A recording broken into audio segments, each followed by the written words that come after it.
This Week in History with Mike and Will. That's Will, I'm Mike, and it's This Week in History. And what we do is every week, Will looks up a historical event that happened this week in history. He does some research on it, or dips into his vast previous knowledge, and then he's got 1 hour to explain that thing to me. Yeah. Yep. All right, That's this week we are discussing something from the 1900s, which is unusual. You usually go way back. But, Yep. Well, you asked if I would try to quarterly, at least, to talk about something in the 1900s. I want to hear something after Steam. Yeah. So today we are That's a good way discussing to put the Battle of Castle Itter, Yes. May 5th, 1945.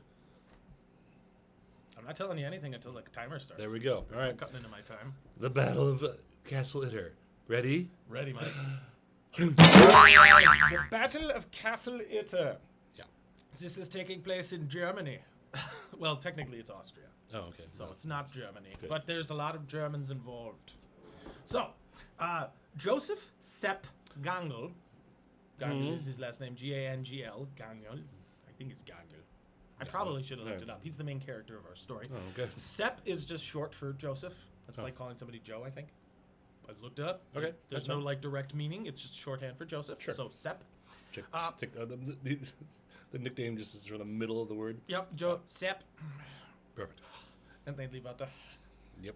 So Joseph Sepp Gangl was born in September 12th, 1910, in Obertaubling, Bavaria, Germany. His father was a railway official and a former shop clerk. Don't know anything about his mother. And then the family moved to Peisenberg. Peisenberg. Tysonburg with a T? P-E-I, the weird B-looking double S sound. Peisen. Actually, I think that's a F. I can't remember anymore. It might be Peisenberg. It's the weird. It looks like a B. Okay. I think that's a F, actually. So As Peisenberg. also, well, the usual caveat of our pronunciation may be wrong. It might be totally wrong. Correct I us, should feel probably free. take German classes just because I've got some Okay. time. I Sure. got 5 minutes to spare. I can learn a. Yeah, okay. I could have at least looked this one up. It's the only time I have to deal with this letter. I think it's actually Okay. a.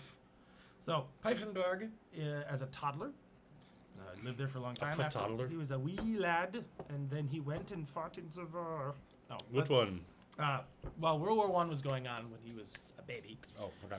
But November 1st, 1928, so fast forward, he is now 18 years old. He decides he wants to join the Reichswehr, or the Reichswehr. The Reichswehr is the defensive army of Germany that they're allowed to have after World War I. So for those of you who don't know, World War I was when Germany went to war with the world and almost won, which is crazy. They had allies, but it was largely Germany doing all the fighting. There was the Ottoman Empire that kind of ended the Ottoman Empire, and after it, Germany did such a good job fighting everybody that the rest of the world said you're not allowed to do that again. Oh, well, good thing that worked. Yep, it worked really well because they restricted their military, and then they put all kinds of financial pressure on Germany, which was great because that didn't build any animosity or cause the rise of fascism and anything else. It was totally fine. Everything was fine. It's fine. It's fine. So Joseph wants to still serve as a professional soldier. He feels like it's a respectable gig. And since their military is very limited and it's only for defensive purposes, it's not like he thinks this is I'm going to go kill everybody. He's just like, this is a profession and it's noble and I'm going to do it. Yeah. So young Sepp joins the military and he starts out as an artillery guy. Big guns. Big guns. Right. He sticks with it. He apparently takes well to being a soldier. And in 1935, he marries Walburga Renz, and they have their first child in 1936. So they got busy immediately making a little family. Yeah. In 1938, he was promoted to Oberfeld, which is like the shorthand, Webel, which is like, I think, officer, Oberfeldwebel, which is the equivalent of an American staff sergeant. So he's a non-commissioned officer, and it shows that he wasn't like it took him 10 years to reach that rank, so it was a different time of, like, you're not in combat, so it's actually kind of harder to gain rank, because you're not able to really do as much. But he started as nothing, and then he worked his way up. 10 years doesn't seem that bad. I don't know. No, yeah, it's actually not too bad. I've known people make staff sergeant faster than that, but weird little units, and it depends on the person. It's not a sign of I'm saying it's not a sign of a lack of skill for him to take 10 years to reach a commanding position. He was going to attend officer school in October of 1939, which we will find out now is not going to pan out for him because World War II started in September of 1939. Okay. So his plans are changed. Now, during his time in the military, the world shifted a lot. In 1935, the Nazi Party, or 1933, the Nazi Party took control of Germany, and they were led by one horrible piece of excrement named Adolf Hitler, who is a garbage human being who thinks that the Jews are inferior. He blames everybody else for Germany's problems. It's all immigrants, it's all non-Christians, it's non-whites. We've heard this rhetoric still today. That's blame everybody else. It's great. He pushes that all onto all the economic hardships. Every struggle that has ever happened is somebody else's fault. Yeah. And only Germans can fix Germany and make Germany great again. Okay. That's his general spiel. He's populist. I think he probably said it louder. Oh yeah, and there's a lot of gesturing, and he was very charismatic, but just said a lot of awful stuff that people were like, yeah, it's easy to blame everybody else. When this happened, they basically said, whatever the international treaties were about our military, we're just not going to do that anymore. Oh.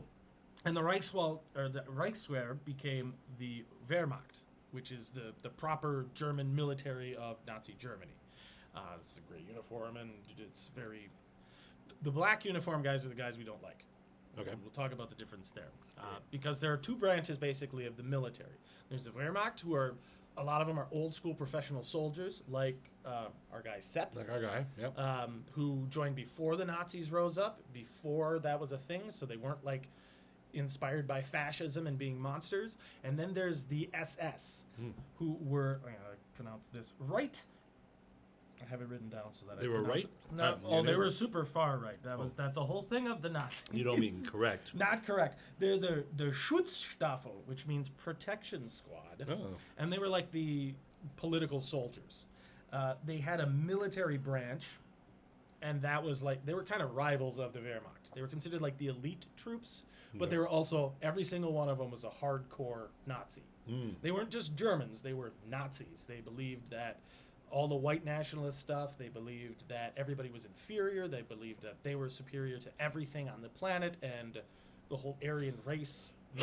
Now, was that sort of taught in, like, military, like, you know, as you're going through Nazi training? For the SS, yes. Is it? Yeah, oh, yeah. Oh, yeah. I don't know, it's sort of indoctrination versus it's just kind of the overall They basically culture. picked for their officers people who were into the Nazi Party, believed strongly in the Nazi belief, and they put those people in command positions, and then only brought in people who were similar or could be shifted slightly to be in line with them. They had a certain look. They were all like white. Most of them are blonde-haired, blue-eyed. That's the Aryan perfection, which, by the way, blue eyes are a recessive trait, so that's weird. That also that one else threw me off too, because Hitler's not, right? No, he's brown-haired, brown-eyed. Yeah, he's not remotely close to the that always seemed odd to me. Yeah, and then he's little and frumpy looking with a horrible mustache. So he, rules for thee, not for me. Yeah, I can look however I want, but perfect. So at least dye your hair, dude. You want to say that it's the best, and you don't even want to look like it? Come on. Which does actually kind of highlight his hypocrisy perfectly. Yeah. He doesn't even have the look that he demands everyone look Or like. perhaps that was even like a power move right there. Yeah, like I don't want everybody to look like me. I want them to look like that guy. Yeah. Either way, it sold like hotcakes. It was a great idea to a lot of the Germans at the time who were mad about the situation. Yeah. But the SS were the hardcore extremists that believed every single thing that Hitler said, but they were seated throughout the military, and if you didn't do what the SS wanted you to, they just off you. They just shoot you. They don't care. They would like spy on their own guys. Oh, you're not German enough. Yikes. That sounds like dissent to me. Shoot him. They were horrible. Okay. You don't have to tell me twice. Okay. So I've heard about these Nazis. Yep. I'm hammering home that the SS in the black uniforms with the little lightning bolt SS, they're the worst of the worst Okay. by any decent standards. But for the Nazis, that makes them the best of the best. Oh. Okay, so horrible, awful scumbags. That's what Perfect we for the want. job. Perfect for the job. Sepp, our boy, not the SS. Okay. He's a Wehrmacht guy. He's old school soldier. Right. This important distinction. Oh, I think Will's a fan. Important distinction that you're going to find out if Will's a fan. Go ahead. Okay. So he becomes a Wehrmacht soldier instead of Zepp does, instead of the old school military. So this is a much larger force. And he immediately starts getting trained on new weapons systems, and they're preparing for war. He's on the Western Front, which borders on France. Yep. But on September 1st of 1939, that's when Germany invades Poland. And it's kind of out of nowhere. It's Annexes. and yeah, they're like, this is ours. We own this now. We Yeah. are here. We are pretending we are Britain. We put a flag here. We own you. Hello. Yeah. No one can be mad about that. Nobody can be Something mad other about that. countries have done for years. Yeah, we've been doing. Yeah, which, to be fair, yeah, they're like, everybody else is cool with this. We're going to do it too. Doesn't seem like a surprise to me. America does it. England does it. Hello. They just did it too loudly. All right. Yeah. And interestingly enough, actually, Hitler got a lot of his ideas from Americans. His idea for eugenics, that comes from America. He used Jim Crow laws to help establish the ghettos and come up with his real hardcore anti-Semitic movements. Sidebar on eugenics. There was some documentary about that and leading up to Nazism. I was watching, and it was making a lot of sense. Base eugenics makes some sense. Eugenics, And then- you want to get rid Yeah. of in going down the line, you want to get rid of the genes that cause cancer Sure, right. or diseases, sure. But then they always go too far, and they're like, and then we could get rid of just black people. Like, Yeah. Whoa! It was a brief moment. Now, see, now we jumped right over. A brief moment during the documentary, it was like, "Oh, this is making sense." I went, "Oh no, No. oh, I can totally see how That you could go bad. but also how people could get pulled into it as well." Yeah, because that's how Hitler started with his idea of we as Germany we're paying the debts of our fathers in some cases, Sure. and we're getting kind of bullied, and people felt the economic pressure from the globe, and they felt a lot of resentment. So he fed into that resentment and draws these people in, and then it's kind of an in for a penny, in for a pound kind of a Sure. deal of, oh, I agreed with that, so the rest of his stuff must make sense, and you've broken the dam now, and now you're in. Yeah. And I'm not apologizing for Nazis, but I can see how it can happen. No, yeah, because it starts out that way, and then it starts out with this, we're gonna make Germany great. You got this great tagline, and he did actually say, make Germany great again. That was one of his taglines. Well, you keep saying that as well. It's Well, relevant. it's as if somebody else has said it. Yeah, it's fine. And Just spells it MGGM. Magugum. Magugum. Magugum. Doesn't quite. Yeah. Maguga. Make Germany great again. There's no. Maguga. Maguga. I got lost halfway through the anagram. So he would say things like that, and he talked about this concept of the Reich, which this is the country that we're going to forge out of this, and people bought into that, and he fed into patriotism, and then that turned into nationalism, and there's a huge distinction between loving your country and the people around you, and then hating every other country because they're not yours, which is nationalism. That's to the exclusion of all others. And then he fed into the white nationalism. Oh, the immigrants are the problem. Oh, the Jews are the problem. The reason, because he fed into this old myth that the Jews controlled all the banks, ignoring the fact that was all the Jews were allowed to have were banks and loan money, as we've talked about in history. That was the only thing they had. So he fed into this prejudice. It gave him support. It gave him power. And then once you start getting people in, you can say whatever you want. It doesn't have to be true. But they're like, oh, I'm already in it. Sure. Yeah, cool. And it's the cult of personality. Yeah. So that's what he did.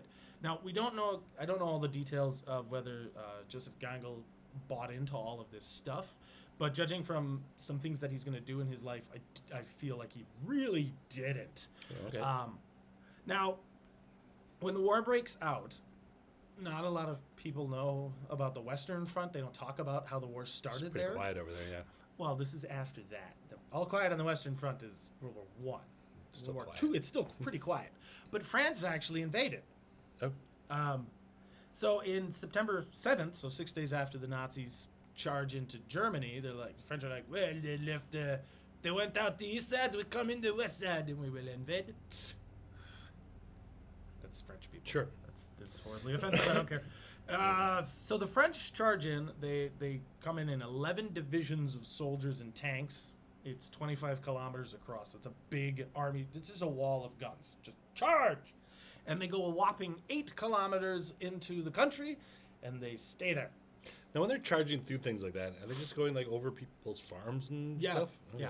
They're going through stuff. They're taking some streets, and Okay. going past. But yeah, they just go over. And anytime land. I see like movies of big battle scenes, it's always kind of in a field or something perfectly like that. located But I'm like, field. oh, that was probably was- someone's. That's somebody's yard. Yeah.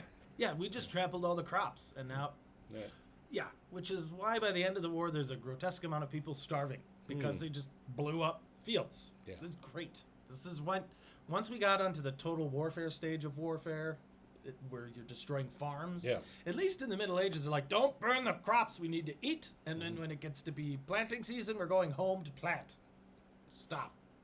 But after, really once the gun became common, it became much easier to train soldiers, and then you just send them out and kill each other. Boom, boom, boom. All right. Boom, boom, boom.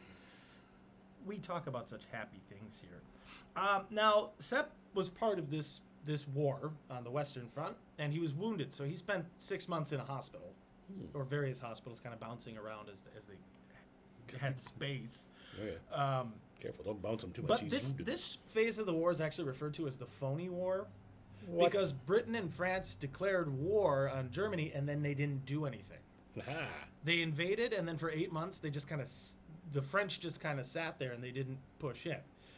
There's some debate about if they had continued pushing, maybe they would have stopped the war before it really started, and it would have prevented. I'm assuming they didn't Hitler from want having- to go to war. Not really, but the writing was on the wall. Hitler was known to be a bad guy, Right. And But it's still hard to be the aggressor if you don't want to. right. And then also there was the concern about drawing in Russia, which at the time was allied with Hitler. Contrary to modern revisionism, originally Joseph Stalin and Hitler were on the same page and they were buddy-buddy. Yeah. But Hitler hated socialism and communism. Despite calling the Nazis the Nationalist Socialist Party, they specifically targeted and murdered socialists because they were hardcore capitalists who believed that the rich should run things, and in this constant industrialization, that's part of fascism. That's just part of it. So fascism and communism cannot coexist. But Hitler's like, well, Stalin's a authoritarian psychopath just like me, so I can use him, and then Sure. once he becomes useless, I'll kill him. No problem. Yeah. And then Stalin, being a paranoid psychopath, eventually was like, he's going to stab me in the back. I stab him first. Aha! And then the war goes on and on and on. So Sepp is in the hospital during this phony war phase. When he gets back out, in May of 14th, 1940, Sepp is sent to lead a reconnaissance unit into France. Apparently does quite well. Then he's called back and he's made into an artillery officer or instructor and trains for a couple of months, trains different soldiers, replacements for people wounded or killed or learning new tech. Eventually, he's trained up on new weaponry, specifically the Nebelwerfer, which was the Nebelwerfer. Yeah. It's a piece of artillery that launches it and it makes like this horrifying screaming sound. Oh. And then crashes into stuff and blows stuff up. It was not a weapon people like to be on the receiving end of. Okay. Here's a seem- picture of the no, Nebelwerfer. doesn't seem very accurate. It's I suppose you could probably figure all it out. artillery is accurate or inaccurate to a point, right? Okay. Like it makes such a big boom. It doesn't have to be precise. You land it within a couple dozen meters of where Yeah. you want to hit something, and you're gonna hit somebody. Right. But it was a particularly nasty Did it weapon. propel things like with propulsion, or with like a catapult? Was it like flung, or was Or it like boom, boomed? boom. Yeah, Boomed? no catapulty anymore. This was Okay. a boom. This was a.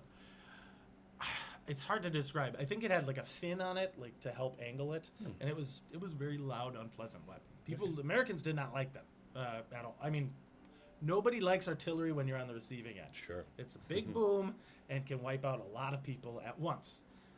So he was put in charge of one of those units, and he was apparently quite good at it. So in June 22nd, 1941, he's back in the artillery. He sent in Operation Barbarossa, which was when Germany fought Russia. They did the Blitzkrieg, and he was there at the Battle of Kiev in Ukraine. Then he was back in Normandy when the Allies invaded, and I think 1944 was in Normandy, and then fought in Ardennes, which is the Battle of the Bulge. And he eventually went from Oberfeld, which is the sergeant, to he eventually was made a major. Ooh. So he did make it, starts piling up through the ranks, and during his time in the military, he was given some pretty big awards. He got the Iron Cross, second class, and then the first class. Now those are awards for bravery. That's not just you served in the military. You gotta go. get him from battle. You have to do something useful. Yeah. But the big one that he got was during the Ardennes counteroffensive. The Americans attacked back, and he was part of defense of a city and a few other battles, and he was given the German Cross in gold. Now, the requirement for that, from what I've read, was 6 to 8 acts of bravery. That's the average. So he was a really brave, valiant soldier. They don't just give that to anybody. Yeah. There are quite a few people who are awarded with the Iron Cross, which is the one that they wear around the neck a lot of the time, and even our modern military, we have an Iron Cross award. It's not called the Iron Cross, but our marksmanship badge is like that, and it's based on what the Teutonic Knights had as their cross. Oh yeah, that thing. Yeah, we can put it right there. Sure. I'm not going to show the Nazi one because it's got a swastika on it, and I don't want to promote their iconography at all. But that's the old school Iron Cross, and Sepp got it because he was a brave person. Now, this is in March of 1945. Okay. So we're towards the end of the war. Things are not going well for the Axis. Hitler is a madman and an idiot. Despite early successes, he winds up losing his best generals. Rommel's out of commission by this point. He hated Rommel in the end because Rommel did not like all of the fascist monster stuff like killing prisoners. Rommel was a soldier's soldier. There's the classic Patton thing. I read your book, Rommel, you beautiful bastard, or whatever he said, like that whole thing. Rommel was a brilliant field commander and not a fan of the hardcore fascist stuff. And he might have been part of Operation Valkyrie to kill Hitler, which went very badly. There were a couple assassination attempts of Hitler because he was a monster. Regardless if it was bad, you still tried. Yep, you still tried. Yes. Yeah. So eventually he loses these great commanders that he has, and he's just left with the sycophants who are like, yeah, everything you do is great, Hitler. And he gets like his hardcore SS guys running things, and all they care about is pushing this crazy, hyper racist Aryan agenda. And they realize they're losing the war, so they decide to be vindictive. Oh no. And by vindictive, they start killing anybody on their own side who surrenders. Their own units, their own people, their own countrymen. They don't care. They start really amping up the death camp angle of the concentration camps, and try to kill as many people as possible before they're beaten. So they're in a panic situation. They're in a panic situation. And this is different than most wars where when the war starts to wind down and you realize you're losing, you start making plans for surrender, not extermination. I'm trying to think of other wars where this happened to this extent. Yeah. And I can't. Well, it sounds like part of it was technology had gotten to a point that they could do awful things. And since this has happened, like since World War II, this kind of thing has not happened. This is the greatest calamity as far as man-made murder goes. There are an estimate between 70 and 85 million casualties by the end of the war. Yowza. That's grotesque. Yeah. And the fact that there's a 15 million person gap because they just don't know how many people were massacred, that's terrifying. Now, one of these horrible things that the Nazis made were, like I said, the concentration camps, and one of them was Dachau. Dachau was a death camp. Yeah, okay. It eventually got captured and stopped by the Allies, and so the Germans fled. Now the head of Dachau, Dachau. I think it's Dachau. I think you're probably right. I think it's Dachau. I don't know. It's Dachau. Yeah, So I've heard the word I think Dachau. Dachau. It's probably, if it's German, it's Dach. Is like Dachau. Yeah. But I don't know, because I try not to think about the things the Nazis made too much of, and I don't want to pronounce their words properly. Okay. That's a horrible death camp. Yeah, your stance on the Nazis is It's pretty is clear. quite I think that's most people's stance. They don't like the Nazis. That's good. Not a fan. Not a fan. Shouldn't be. So Dachau was a death camp. Okay. And its leader, whose name I didn't write down because he's just a small part of our story, obviously a monster, part of the SS, he flees west into the Alps, and he ends up at one Castle Itter. Now, Hey, that's the title of our story. Castle Itter is a lovely, lovely castle in the German or Austrian Alps. It was a man's estate. And during the war, the Nazis were like, hey, we want to use this, and they started leasing it from him as like kind of a base of operations. But in the 25th... Did he stay there? He probably did not, because they're doing soldiers. I don't want I'm to. going to my summer home. Now, in... somewhere else. somewhere else. On the 25th of April, 1943, the SS seized the building entirely from him. So they stopped paying rent. They're like, this is ours. Because... I told you not to rent to Nazis. Never rent to Nazis, especially Illinois Nazis. They're the worst. They are. Yeah, it's a Blues Brothers reference. Yeah, I had to. They seized this because they want a prison. So they take this lovely castle and It's they a use big it. castle, I assume? Yes. It's not gargantuan. It's a more modern style. Okay. It's our header image, but also I could put it here again. It's lovely. And it's in color because they took pictures of it because it wasn't annihilated during the war. Yay. But they decided to use it for like VIP prisoners, very important people. Oh, nice. Yeah. And that's Look, thanks for taking me prisoner, but I would like your nicer prisons, please.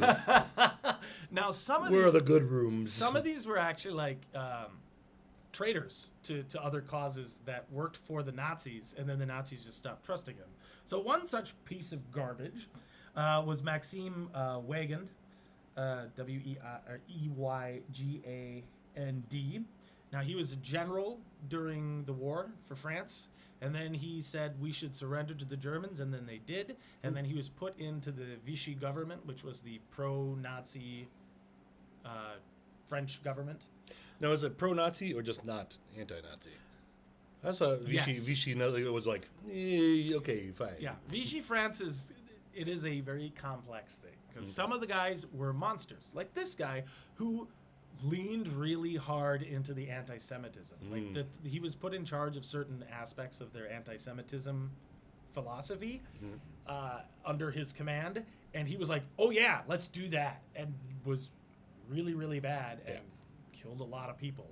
As opposed to other people in the Vichy government who are like, "Oh yeah, we're totally going to do that." Delay. This guy leaned into doing awful stuff. So he is a piece of garbage. And then there was Maurice Gamelin, who he was their French failure-in-chief, is what I like to call him. Okay. He was in charge of the French offensive and defensive. He was like the head of their military at the start of the war. Now, he's like 60s, 70s maybe, and his view of warfare is we're going to make a line of guns and point it towards Germany, and we're good. And then the Germans are like, well, we'll just go around it. Oh, shoot. And then the Belgians are like, no, not Belgium. And the Dutch, and they wiped out the lowlands basically going through there, and then just went into France, and France was like, oh, so you went around the Maginot Line? Yeah, you can't make a line of guns. You got to do a circle of We guns. should have thought about this. Why did we not make a circle? Yeah. We should have listened to that Ezerkan fellow. Circle is a line without an end. That's right. An endless line. It would have been a good idea. But no, they just went dash, and the Germans just kind of went around it, and it did not work. Yeah. So he was not a great general, and rather than kill him or anything, the Germans took him as a prisoner. Oh, okay. I feel like as a trophy, like, look at you, you lost, me. They had a tennis player there. He was apparently like a pro tennis player. A French guy? A French guy. Okay. He was a French pro tennis player. They took Charles de Gaulle's elder sister. Now, Charles de Gaulle is considered like one of the great heroes of France. Yeah. He refused to give in to the Germans, and he's like stayed with the Allies. He brought some people over, and he was part of all the operations and stuff, but not having a military, he was just kind of there. But he was very tied into the French resistance and a lot of other things. The tennis player, I don't know why I wrote his name down, but it's Jean Boatra. Jean Boatra. Yeah, of course. The famous French tennis player? We all know about him. And then 2 former French prime ministers. They even had a guy who was part of the French far-right party, and then he became like a socialist, which is not far-right. That's you go far opposite. enough. You go far enough, it's a circle. And I was reading about him as like, so he's a far-right guy. Well, we don't... that should line up with the fascists, but he was actually secretly involved with the French resistance. So he's not such a bad guy. And then after the war, he was part of de Gaulle's government. Okay. So this guy was secretly not nearly. He's like, I'm totally I'm a right-wing guy. Hello, and here's information to kill the Germans. Kill the Germans. No, I'm totally on Germany's side, and I'm not a sympathizer with the French resistance. Vive la resistance. Sorry, they caught me. Damn it. Every time I say it. Every time. So these guys are all crammed in there along with other prisoners. There were people that were pulled from Dachau to work as menial labor. They had a cook. I don't think a prisoner was the cook, though. No. But they made it sound like he was maybe an indentured servant. Okay. So this place is crammed full of important people, a couple of less important people, and then if people got injured nearby, they would recover there.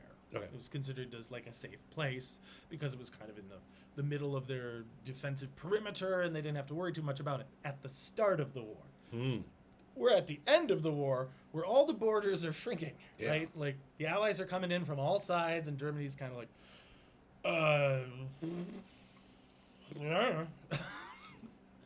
I guess we're in trouble. Now, because of the importance of this area, eventually German soldiers, as they're retreating inwards, are sent to defend it. They're we want this castle's important. It matters. It's part of the cause. And as we pull our defenses back, we can better defend what we have left. And it's kind of a good idea. But either way, you're retreating. You're retreating. And by this point, we go back to Sepp. Now, Sepp has been fighting pretty much nonstop this whole war, and his guys no longer have artillery. Oh, so they're throwing rocks. They're part of an artillery unit, but they don't have any big guns, so they're basically just infantry, which isn't even how they're trained to. They're soldiers, so they're all trained to fight.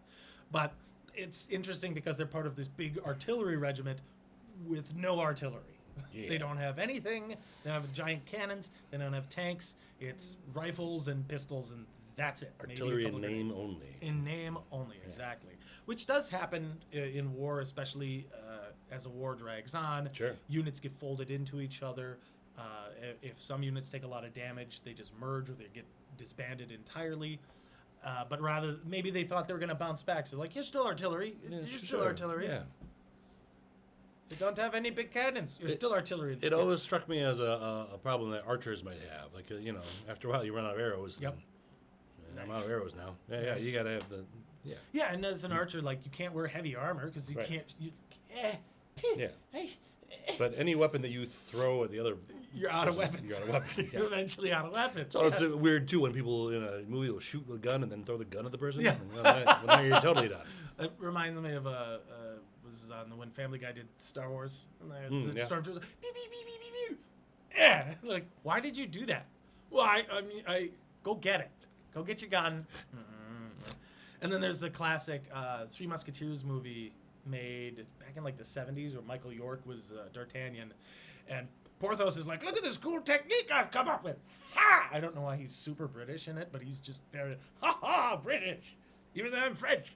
And he throws his sword to skewer something. Oh. And they're like, leave it to Porthos to figure out a new way to disarm himself. And he's like, well, it's a good idea. And they're like, no, it's a terrible idea. He's like, yeah. And then he can't pull the sword out of the wall. He's like, well, I thought it was cool. They're like, yeah, now you don't have a sword, you dummy.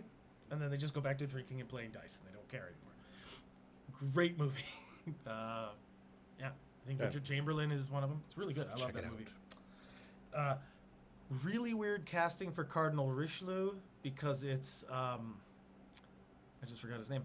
Moses, Charlton Heston, as the very French Cardinal Richelieu.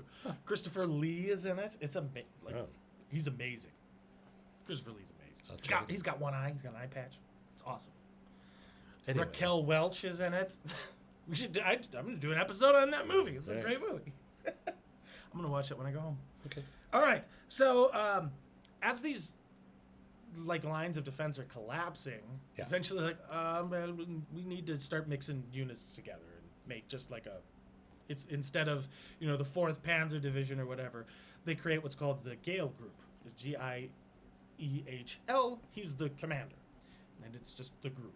Yeah. And it's Gangle is sent there. A bunch of other broken units are sent there, and they're just kind of like, here's our casserole of army. A bunch of leftovers. Yes. This is a casserole. So they make a casserole of soldiers. Yeah. And they're like, okay, well, what do we do? And we're talking, he's got like 10 guys left from his unit. That's what he's got. War's not looking good. I mean, some of them might have been shuffled around. I don't think they all were killed. Sure. But he's only got a few of his original men left, counting injuries and everything else. And they are told that you will hold this territory, period. You will not surrender. Yeah. That's a death sentence. Yeah. Well, there's nowhere to retreat anyway. Yeah, where are they going to go? Yeah. They're like, so you will stand here and you will hold this ground no matter what happens, or you will die doing it. Yeah. This is referred to as a Himmelfahrt. I don't like the last part because it is F-A-H-R-T, a fart, which in modern German is to drive. Okay. But Himmelfahrt means ascension. It's a suicide mission. Oh. And Joseph is not about that. He does not like that. Now, he doesn't mind if he dies. He will not order his men to do this kind of a mission. Okay. He refuses to do that.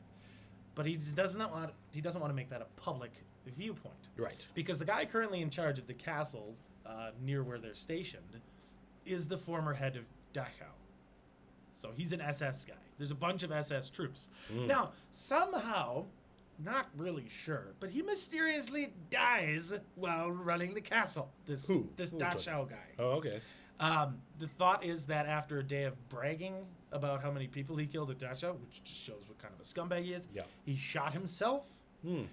But somehow seems like a strange reaction to a day of bragging. Yeah, it spooked all of the other SS guys, so they left. Bye. They were like, probably because some of the prisoners just kind of were wandering around, and then the staff is all like former Dachau people, and this is not popular. The Nazis, the hardcore Nazis at the end of the war, they're like, we don't want to be associated with you people. The Americans are coming, the Russians are coming, and they're way scarier because the Russians don't have the same view as the Americans do when they free an area. They were treated very cruelly by the Nazis, and they lost a lot of people, so there was a ton of resentment, and they would just kill people. They would devastate farms.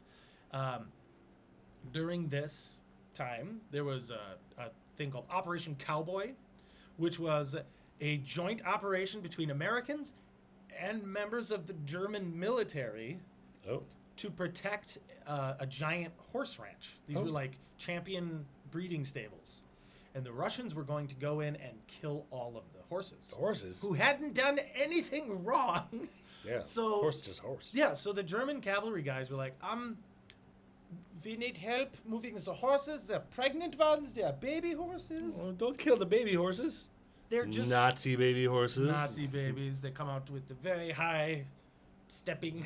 Hopping hooves. They don't have to teach them at all. They just somehow their little legs bend the wrong way. And they're all goose step. No, they have jack boots.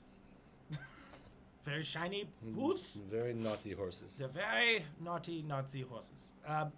So they want to protect the horses, Sure. so they go to the Americans like, can you guys help us? And there's this amazing rush by the Americans and Germans to save all the horses. And just as they get the horses on the trucks, Russian tanks roll in. Oh. And they just... And the Russians like, ah! We were going to kill all these horses! And they're really bummed about it. No. So that's a time where America Yeah. and Germans work together. Okay. Now, meanwhile, here, and I think that happened more at the end here. Okay. But Sepp does not want to be part of this. Yeah. So he starts reaching Who out would? to the local Austrian people, and he speaks to one Alois, or Alois, I think it's Alois. It's like Aloysius, Mayer. Now, Mayer is the head of the Austrian resistance. He does not like, because Austria got annexed at the beginning of before the war even started, and became part of the great German empire that Hitler was trying to resurrect. Yeah. Idiot. And Mayer does not like the SS. He doesn't like how this is going, and he's just a citizen. So he doesn't want any of this nonsense. He doesn't believe in standing there and fighting the Americans to the end. And so he and Sepp start talking. And Sepp's like, okay, so I'm going to level with you. I don't want to do this, okay? But the war is ending, Yeah. and we need to have kind of a plan. Yeah. So And then a retirement plan. let's talk. Okay. The biggest problem is that Himmler, Heinrich Himmler, who's like the head of the SS, Yeah. had given orders that anyone who surrendered was to be executed immediately. Yeah. So he sent out an SS division into the region. And the Austrian citizens would just like hang white flags outside their house so that the Americans would walk on by and not shoot anybody, not think this town is hostile. They wanted it to be like, you know, we're not. You guys do what you got to do. We don't want to. We just live here, man. The order was that any men in the house were to be dragged out and shot in the face. Dicks. That's what they were doing that. Yeah. Well, Sepp does not like this. These are his countrymen. Yeah. So they have to stop the SS. Somehow. All right. His own army. No. He's going to... Now, at first he's thinking this won't be so bad because he's part of this big, the Geil group, and they'll defend the region until the end, and then they can surrender when things are over. Except that the Geil group gets attacked by the Americans, and they get crushed, and they run away. Oh, no. So then... You're not allowed to do that either. Yeah, they're not supposed to run away. And then the SS are like, well, I guess we really have to take over now. Let's go further into this area and we'll kill everybody. Sepp says, I'm going to stay behind. I got to stay behind. I got to protect the people. Because the SS Just by himself? The SS are coming, and 10 of his men stay with him. Okay. Now, this is not a good situation. No. He's got 10 dudes, 10 dudes. maybe some farmers. No artillery. No artillery, nothing. Then he gets word from the nearby Itter castle, which is 8 kilometers away, so it's not that far. A guy rides up on a bike. His name is Andreas Krobot. Andreas Krobot was the cook. Oh. And he pedals up and he's like, Hey. we took the prison. And Sepp probably knows a little bit about the prison, what's going on there. He's like, wait, what? I thought the SS were in charge. And he's like, no. The guy died mysteriously. Oh, yeah. I totally didn't poison his food or anything. That's what I like to think is the cook poisoned it. Like, Yeah, whatever. stupid Nazis. I'll show you guys planning on killing us. And apparently they had befriended a wounded SS soldier. All the prisoners became like his buddy, and they gave him command of the castle. And they said, all the prisoners are armed, and we've taken the castle. Perfect. And we're defending it. But most of them are like totally not soldiers. They're not fit for combat. Oh, well, they're the leftovers of people. They're the leftovers, right? Yeah. And they're like VIPs. A lot of them are diplomats and politicians who've never used a gun before. They have a tennis player. Like, Yeah. if a grenade comes Sure. He's good for 1 or 2. in, Yeah. I can do this all day. Short him! He keeps hitting the grenades back at us. Stop Bow, bow, bow, bow. throwing grenades. No, it's all we have. Pew, pew, pew.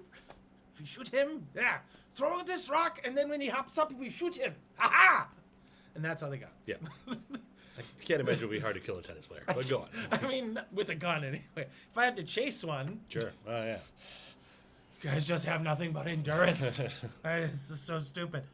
So on May 4th, 1945, up pedals Mr. Crowbot, and he says, we need a little bit of help because the SS division in the area is going to kill us. They've been given orders now to storm the castle and murder everybody inside. Yeah.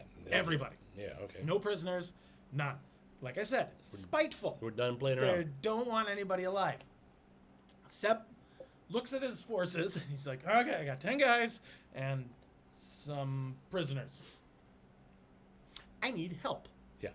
So he knows the Americans are in the area and he goes riding around and finds a detachment of American soldiers. He's got his flags out. He's got little white flags. He's just driving in a little like Jeep thing. Hello? Hello. Hello, Americans. My name is Joseph Gangle, and Long story. long story. Not a Nazi, just a German. Yeah. The Nazis are going to come and kill everybody. I need help. He meets a fellow named Jack Lee. Yeah, that's Joseph Lee. American name for American. sure. It's the most American guy. I Lee. just picture like, James Caan Yeah. or James, like Peter Fonda, just sitting there. How can I help you? Jack Lee. Just sitting on a tank Yeah. because he was part of a scouting unit, and they had tanks. So There we go. Sepp is like, all right, tanks. Yeah, we need tanks. Thanks, fellas. Allow me to explain the situation. So he explains what's going on, and Jack's like, all right, settle up, boys. Let's go kick some butt. I don't know why he's John Wayne. Yeah. It's better than John Wayne because he actually served in the military. Yeah. John Wayne did not. Don't like John Wayne. Also super racist. Anyway, so we're sticking with the Peter Fonda. Yeah. Go back to Peter Fonda. So Peter Fonda, Jack Lee says, all right, we'll help you out. Show us where to go. We'll bring some tanks. We'll bring some troops. It'll be great. We'll beat these It'll be guys. We'll crush them. Yeah. So German soldiers and American soldiers are linked up. This is the only actual military conflict within World War II Oh. where they're on the same side. It's still got to be bad for the Nazis in general. Yeah, it's not good. It's not good when people in your own country are like, Yeah. no, we're gonna side with the other dudes. So they have like a few tanks and a bunch of guys, and they get to this bridge and they cross it, and they're like, oh my god, I can't believe one tank made it over. Oh. Rattling Ridge. Everybody else, go back. Okay. Okay?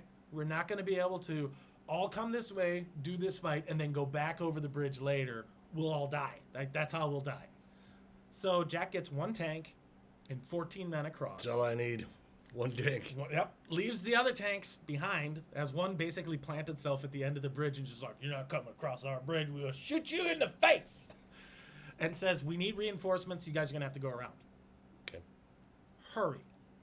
He trundles along in his tank, which has a great name, the Besotted Jenny. The Besotted The Jenny. Besotted Jenny. So if you're besotted with something, like you're madly in love. Yeah, okay. So it's probably named after somebody's girl back home. Or a donkey. Or a donkey. It could be a donkey. Could be. Could be a donkey. And they roll the castle Itter as fast as humanly possible. Now, they've got a total of 14 American soldiers, 10 German soldiers, and one tank, plus the prisoners. Are they all riding in the tank?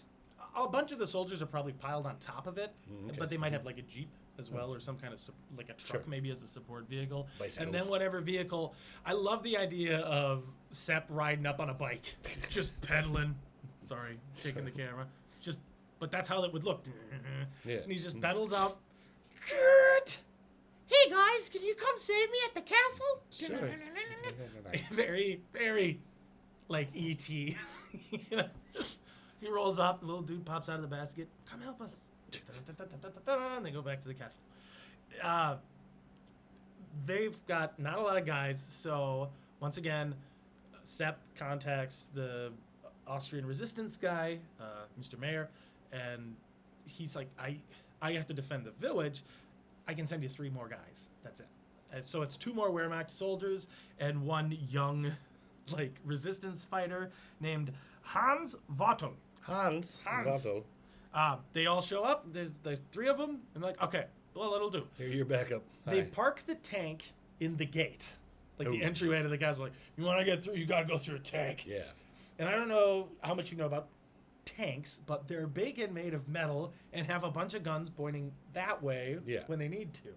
I know that much about So tanks. that's all you need to really know about this. It's a okay. big blocky thing. Now There you go. they're driving a Sherman tank, which looks like this. Mm.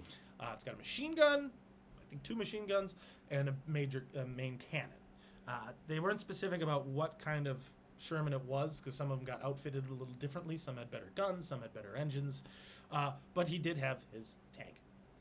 It probably wasn't one of the more battle-focused tanks, because it might have been an older tank, because he's a recon unit, so he's not meant to be like frontline. Oh, okay. Like, they're pushing past the front lines a lot of the time, but their main focus is get in, spy out an area, get out. So they're probably good engine, and that's the key. Yeah. You need to get out of here.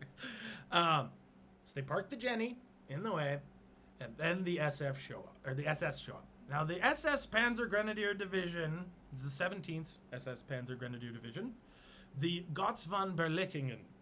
Ooh. Gotz von Berlichingen is one of my favorite German people ever. Oh, as a person. He was a person. His name, Gotz. He was a German mercenary who was exceptionally good at fighting and killing people. At one point, he had his arm blown off this is like late Middle Ages, early Renaissance. This is like 1400s. So he had his arm replaced with a metal hand that could work. He could make it like hold a quill.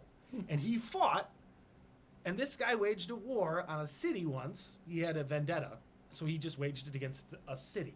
Okay. So Gotz is he's a German tough guy, like, and he won. Eventually, like, the Germans are like, all right, enough, just stop attacking this town. We don't want to fight you anymore.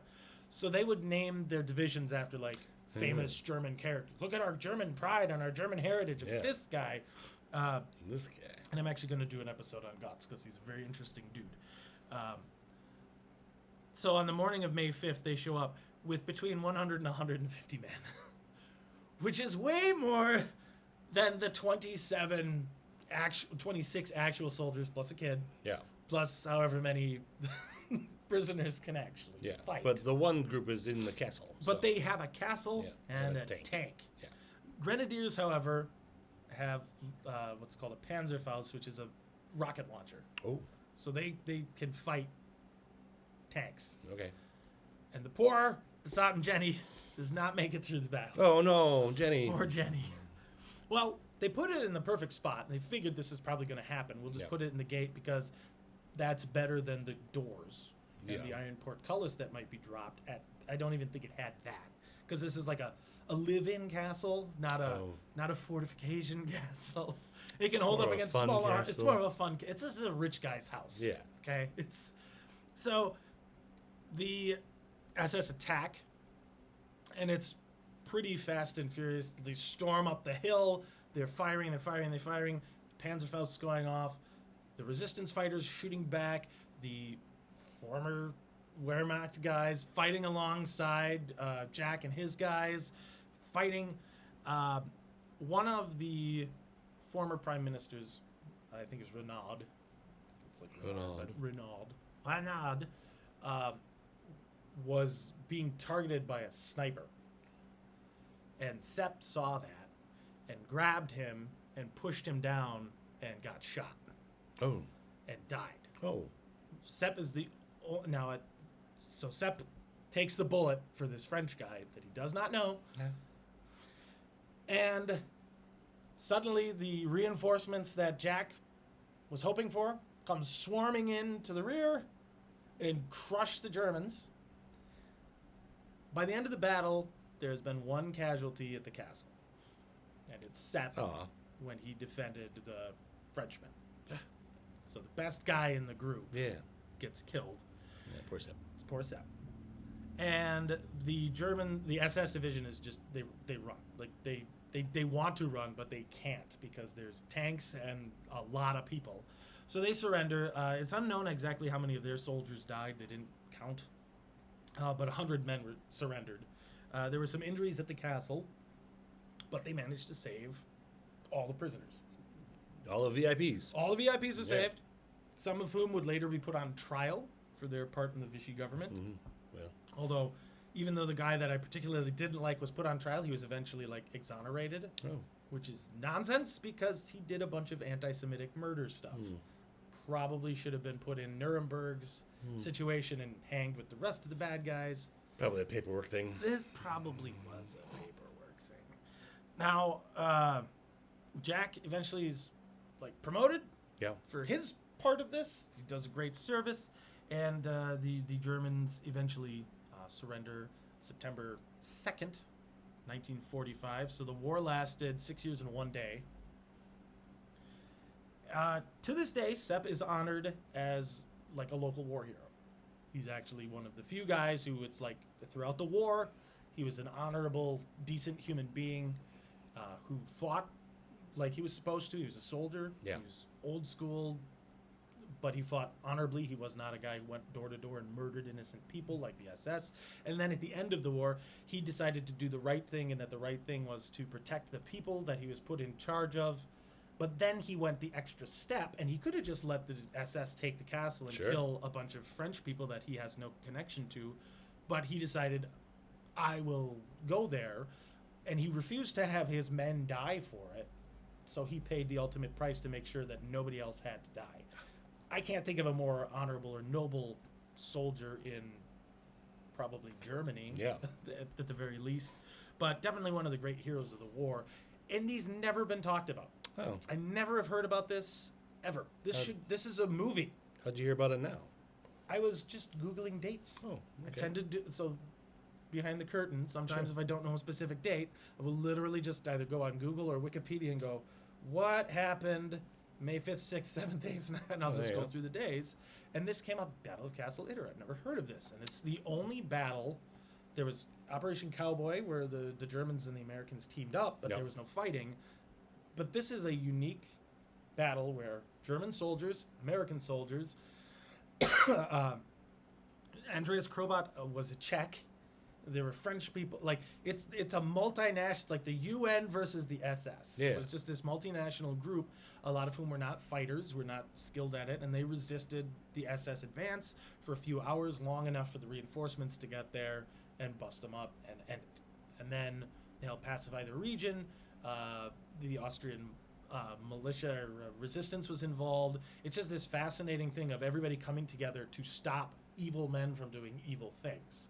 Because I don't care how you put it, going to a prison and executing a bunch of prisoners is evil. That's just not okay by any standard. That's evil. They can't defend themselves, especially wartime prisoners who are political prisoners. Right. Which was what the SS were doing everywhere at the time. I mean, They were being sore losers, is what they they were being sore losers. So that's the story of Castle Itter. That's the fastest I think Wow. I've gotten through my hour. No, that's all right. I could ramp No, for it's a little okay. bit, There's no need to pad. But, But no, I started to read about this, and I was like trying to figure out why everybody linked up, and some of the articles really focus on Jack Lee, but there's not a lot about him either. right. But it was, he's the American guy who rolls in at the end, and he's the cavalry, comes and saves the day. Yeah. But I thought it was really fascinating that this guy who's given his entire life, he's got a wife and kids back home, to Germany. Like he's been a soldier since he was basically a kid, since he was 18. Yeah. And that's all he ever wanted to do, and that's all he ever wanted to be. And he worked really hard at it, and then a war started, so he's like, okay, well, this is not why I joined, but Yeah. I'm going to do it. And he was exceptionally good at it. He was an exceptional soldier. He was very, very brave.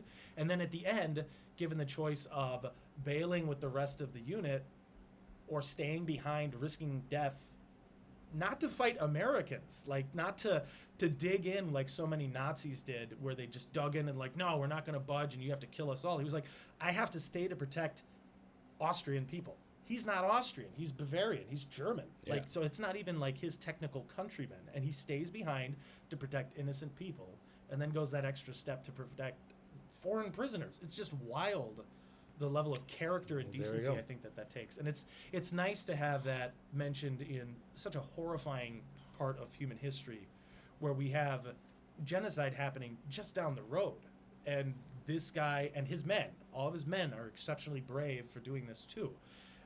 And then the Americans that came in and helped, even the cook, like they could just leave. The SS, everybody was leaving, but they're like, no, we got to stay. We've got injured people, and we can't just go.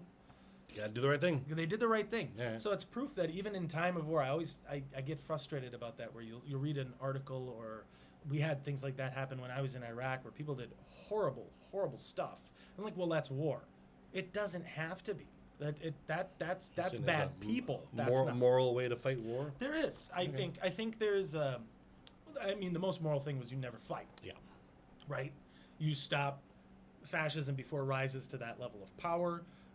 You recall human decency throughout, but to see honor on the battlefield, to see, like, because that's when you're really pushed. You really get to see like the character of somebody. Yeah. When they're at their most desperate, when they're endangered, and they have the opportunity to just quit. And then this guy, he doesn't. His brave moment isn't charging a hill and killing a bunch of people. It's putting himself as a shield between innocent people and very, very evil people. And I don't think that there's anything more honorable or noble than that you can do, as far as a battlefield situation goes. I think this guy is like the ultimate decent human being soldier. Like I think that's great. There's not enough of that. Well, there you go. A bright note in World War. Little bittersweet that he died, but that's literally like that's the best way you can go as a soldier like that. But it is nice that his town still really respects him. Like they just call him Sepp Gangle. Good old Sepp Gangle. Like he's like one of the local boys. Like you're like Sepp. Like no matter what, they have that. He's still recognized. He's still treated like a war hero. And after 70 years, he's not like they haven't dug up anything or like he was secretly a monster. Oh, sure. He was like always just. That's so rare. So I had to tell that story. Well, good on you, Sepp. Thanks for job, your Sepp. service and all. Good man. All right. Well, if you have any comments or questions on that, or anything we need to correct, you put that down in the comments there. Yeah, tell me how to pronounce that weird B symbol. That'd be great. Like it, share it, subscribe, do all the things. Tell all your friends on Facebook that come over here. It's a really whatever easy thing social to find. media you're on. Yeah, we just talk spread the about word. all the history. If you have suggestions for events specifically, let me know. I'll put it on the calendar to remember doing it. We have some guests coming next month for sure. Sure. I know the beginning of July we have one for sure who's going to be a guest host. Eric is coming back. Cool. Yeah, that's all I got. All Those are my right, notes. next week we're going to be talking about the duel on Ganrin Island. Ganryu Island. Ganryu Island. That's a U there. It's going back to Japan. Okay, back to Japan in the 1600s. Yep. Check it out. I have excited. no idea. We'll I'm find excited. out. This one's a really cool one. I'm really excited about it. Thanks for hanging out. We'll All right. talk to you later. Bye, guys. Bye.